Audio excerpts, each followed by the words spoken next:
Hi everyone. So one of the tasks that we have today is to explore and understand how to create an effective summary using the GIST technique. We've talked about this in class, and I've used the term for basic summarization. This is an actual literacy technique that I'm going to teach you in this presentation.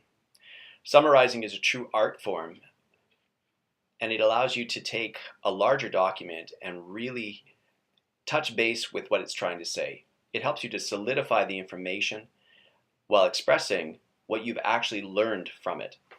GISTs are a great study document as well. If you create a number of them for what you're studying in other classes, you can simply go back to them toward the end of a semester and study for your exams. There are several websites on the web where you can find GISTs. The most popular one is readwritethink.org. This technique can be used in all subject areas by simply modifying the parameters to suit your course's needs or your studies needs.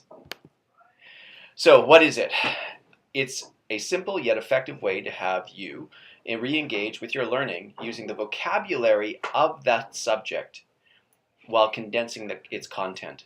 So you're using the words that are actually a part of the original document to create a smaller, economized summary of it. What does it actually do? Well, it enhances your ability to use subject-specific vocabulary appropriately. From a teaching standpoint, we can see that the strategy assists you in analyzing and synthesizing the passage of text. What's the process? Here it is. To make sense of a passage, you need to try to summarize it. It's the best way to make sure that you understand what you're reading. It's similar to a précis or abstract. GIST is, which some say is an acronym for generating interactions between schemata and text. You don't need to really know that. Is a technique for letting you internalize a passage by selecting important words and phrases from it and writing them out in a summary. What does it require? Well, you need a document that you can write on or a notepad that you can transfer your notes to.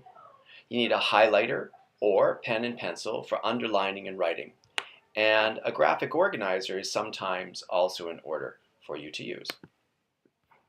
So what's the procedure? Well, we need to create a legend. So as we go through things, we might colorize things using different colors based on their category. Vocabulary words we can try to highlight using yellow. For the who, what, where, why, when, we break them into other colors. So who, where, when, we use green, what, why, and how, blue, and then items of interest and personal connection you can circle. You try to scan the document initially for italicized or bolded words.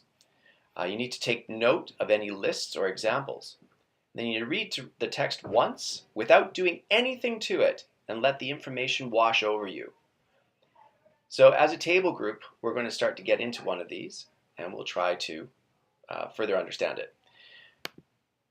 Part 2 of it, you need to, in the second reading, either individually or as a small group at your table, highlight and underline the information using the legend we mentioned.